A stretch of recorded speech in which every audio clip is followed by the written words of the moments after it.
Friends, this Shankar. Welcome back to info Tamil channel. இன்னையோட hot topic Annamalai புதிய கட்சி தொடங்கினார். அதை பற்றி தான் இன்னைக்கு நம்ம பேச போகிறோம். First அண்ணாமலையோட origin. அண்ணாமலை வந்து எங்கே பிறந்து வளர்ந்தாருன்னா கரூர் மாவட்டம். ஓகேவா? அவர் வந்து ஒரு விவசாயியோட மகன். அவர் வந்து பிஇ மெக்கானிக்கல் இன்ஜினியரிங் முடிச்சாரு. அதுக்கப்புறம் ஐஏஎம் லக்னோவில் படிச்சாரு. அதுக்கப்புறம் வந்து ஐபிஎஸ்ஸா யூபிஎஸ்சி எழுதி ஐபிஎஸ்ஸா கர்நாடகாவில் ஒர்க் பண்ணாரு. அவரோட என்டையர் கேரியர் ஃபுல்லாகவே வந்து கர்நாடகாவில் ஒர்க் பண்ணாரு. அப்போ அங்கே கர்நாடகாவில் அவர் ரொம்ப ஃபேமஸ். அவரை சிங்கம் சொல்லி கூப்பிடுவாங்க. ஏன்னா ரொம்ப அக்ரெசிவாக இருப்பார். ரொம்ப வந்து ஸ்ட்ரெயிட் ஃபார்வர்டு, கரெக்டான ஆளாக இருப்பார். அதில் வந்து தான் அவர் என்ன ஆகி அப்படின்னா, அதில் ஒரு ஃபேம் ஆகி தான் என்ன பண்ணாங்க அப்படின்னா, பிஜேபியில் வந்து பிஎல் சந்தோஷ்னு அவர் தான் வந்து அவரோட அரசியல் குரு. அண்ணாமலையோட அரசியல் குரு. அவர் தான் வந்து இவர் அரசியலுக்கு கூட்டு வந்தவர். அவரை கூட்டு வந்து அதுக்கப்புறம் வந்து அண்ணாமலை வந்து ஐபிஎஸ் பதவியை வந்து ரிசைன் பண்ணிட்டு அதுக்கப்புறம் வந்து என்ன பண்ணாங்க அப்படின்னா பிஜேபியில் சேர்ந்து அதுக்கப்புறம் வந்து இங்கே வந்து தமிழ்நாட்டில் வந்து பிஜேபியோட தமிழ்நாடு கட்சி தலைவராக ஆனாங்க. ஆகி ஒரு 4 இயர்ஸ் வந்து அந்த பதவியில் வந்து இருந்தாங்க. அந்த டைம்ல அதாவது எப்போ வந்து அண்ணாமலை வந்து பிஜேபிக்குள்ள வந்தாரோ அதுக்கப்புறம் தான் வந்து தமிழ்நாடு பிஜேபி வந்து ஒரு நல்ல வளர்ச்சி அடைந்தது, வெளியில தெரிஞ்சது. யங்ஸ்டர்லாம் அதுக்குள்ள வந்தாங்க. அதுக்கான ஒரு மெயின் ரீசன் யாரு அப்படின்னா அண்ணாமலை தான். ஆனா அதுக்கப்புறம் வந்து நிறைய கான்ஃப்ளிக்ட்ஸ் வந்து ஸ்டார்ட் ஆக ஆரம்பிச்சிச்சு. எப்படின்னா செந்தில் பாலாஜியோட ஃபைட்டு, அதுக்கப்புறம் செந்தில் பாலாஜி வீட்டில் ரைட் நடந்தது. ஆனா அப்ப கூட என்னன்னா எல்லாருக்கும் தெரியாத ஒரு புது விஷயம் என்ன அப்படின்னா இது வந்து அவரே வந்து சொல்லியிருக்காரு. என்னன்னா செந்தில் பாலாஜியும் அதாவது முன்னாள் அமைச்சர் செந்தில் பாலாஜியும் அண்ணாமலையும் வந்து வந்து பங்காளிங்க. அவரே வந்து நாங்க 2 பேரும் பங்காளி. எப்படின்னா 2 பேரும் ஒரே குலதெய்வத்தை வந்து கும்பிடுறவங்க. அண்ணாமலை வந்து அரசியல் கட்சி ஆரம்பிக்கிறதுக்கு முன்னாடி அவரோட வீட்ல போய் செந்தில் பாலாஜி வந்து சாப்பிட்டுருக்காரு.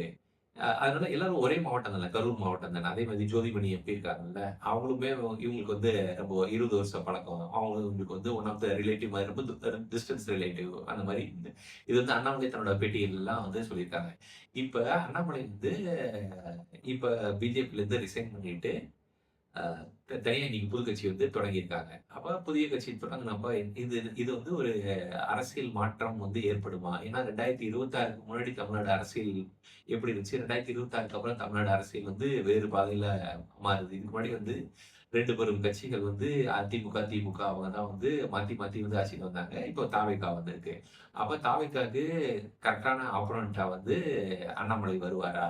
அப்ப டிஎம்கே வந்து என்ன பண்ணுவாங்க? அப்ப வந்து ஒரு மும்முனை போட்டி மாரி உருவாகுமா அடுத்த எலக்ஷன்ல 2031 எலக்ஷன்ல? இதுக்கிடையில வந்து அண்ணாமலை இன்னைக்கு வந்து என்ன அந்த பார்ட்டி ஸ்டார்ட் பண்ணிட்டு, அந்த வி த லீடர்ஸ் ஆர்ன்னு சொல்லி ஒரு வெப்சைட் ஒண்ணு கிரியேட் பண்ணி, அத வந்து மெம்பர்ஸ் வந்து ஆட் பண்ண ஆரம்பிச்சாங்க. இப்போ வரைக்கும் வந்து ஒரு 9,00,000 பேர் கிட்ட ஆட் ஆயிட்டாங்க.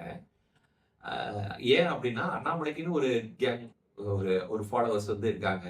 பிளஸ் அவர் வந்து நெறைய பேர வந்து இன்ஸ்பயர் பண்றாரு. பிளஸ் படிச்சவரு அப்படின்னு.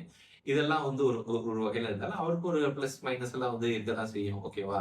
எப்படின்னா ஸ்ட்ரெய்ட் ஃபார்வர்டு, அக்ரெசிவா இருப்பாரு. அதுக்கப்புறம் வந்து அ ஆனா இன்னும் அவர்ட்ட நெறைய பாசிட்டிவ்ஸ் என்ன அப்படின்னா, டெய்லி வந்து பிரஸ்ஸ மீட் பண்ணுவாரு. இப்ப இதுவே வந்து தாவிகாவுக்கு கூட ஒரு தலைவலியா மாறலாம். ஏன் அப்படின்னா, விஜய் வந்து டெய்லி பிரஸ்ஸ வந்து மீட் பண்றது இல்லைன்னு ஒரு பேச்சு இருக்கு. அப்ப இவரு டெய்லி பிரஸ்ஸ மீட் பண்ணி டெய்லி பேசுறாரு அப்படின்னா, இவர் வந்து நெறையா பேட்டி குடுக்குறவரு, பேசுறவரு, அதுவும் டேட்டாவோட பேசுறவரு. ஒ ஒரு 2, 3 வருஷத்துக்கு முன்னாடி டிஎம்கே ஃபைல்ஸ்ன்னு சொல்லி ஒண்ணு ஒண்ணா வந்து வெளியிட்டாங்க. வெளியிட்டு அதாவது ரொம்ப டஃப் ஃபைட் வந்து டிஎம்கேக்கு வந்து குடுத்தாரு. இவரு பிஜேபியோட கட்சி தலைவரா இருந்தப்ப.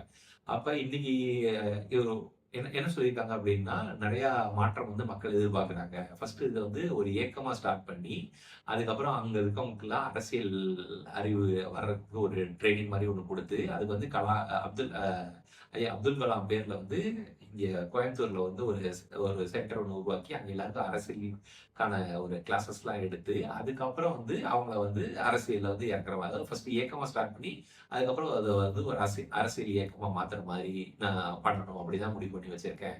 அதுக்கப்புறம் வந்து இன்னும் நெறைய பேர் அரசியல் இயக்கம் மாறுனதுக்கு அப்புறம் வந்து எப்படின்னா, ஸ்ட்ராங் மைண்ட்ஸ் அதுக்கப்புறம் வந்து எல்லா துறைகள்லயும், எல்லா கட்சியிலும் இருக்க நல்ல ஒரு ஸ்ட்ராங்கான பீப்பிள் வந்து கட்சியில சேர்த்து இதோட பேஸ்மெண்ட்ட வந்து ரொம்ப ஸ்ட்ராங் ஆக்குவேன் அப்படின்லாம் வந்து சொல்லியிருக்காங்க. பிளஸ் இது வந்து எவ்வளோ தூரம் வந்து யங்ஸ்டர வந்து கவர் பண்ண போகுது அப்படின்னு. ஏன்னா எல்லாருமே வந்து தாவேக்கானாலும் சரி, இப்ப பிஜேபினாலும் சரி, டிஎம்கேனாலும் சரி, அடுத்து வந்து யங்ஸ்டர்ஸ வந்து எப்படி கவர் பண்றது? அப்ப அவங்களோட வோட் பேங்க்க வந்து எப்படி கவர் பண்றது? இதுல தான் எல்லாருமே வந்து டார்கெட் பண்றாங்க. அப்ப அந்த டார்கெட்ல ஒன் ஆஃப் த டஃப் அ ஆப்போனன்ட்டா இல்ல வந்து ஒன் ஆஃப் த டஃப் ஃபைட்டரா வந்து அண்ணாமலை இருப்பாரு. அப்படின்னு இப்ப எல்லாரும் பரவலா வந்து பேசிக்கிறாங்க. ஆனா எல்லாத்துக்குமே வந்து காலம் தான் பதில் சொல்லும். அதுக்கப்புறம் இன்னொரு ஒரு விஷயம் அவர் வந்து என்ன சொன்னாருன்னா, எம்எல்ஏ, எம்பியா வந்து எல்லாரும் வந்து ஒரு தடவைக்கு மேல இருக்க மாட்டாங்க. அதாவது அவரோட கட்சியில அவர் புதுசா ஆரம்பிக்கிற ஒரு கட்சியில யாருக்கும் ஒரு தடவ தான் வாய்ப்பு இருக்கும். அந்த வாரிசு அரசியல்ங்கிறது வந்து இருக்காது. இதெல்லாம் வந்து சொல்லியிருக்காங்க. போக போக தான் நம்ம பொறுத்திருந்து தான் பார்க்கணும். இது எப்படி நடக்க போகுது? என்ன மாதிரி மாற்றங்கள் வந்து தமிழ்நாடு அரசியல்ல வந்து வரப்போகுது? அப்படிங்கிறது நம்ம பொறுத்திருந்து தான் பார்க்கணும். Thank you.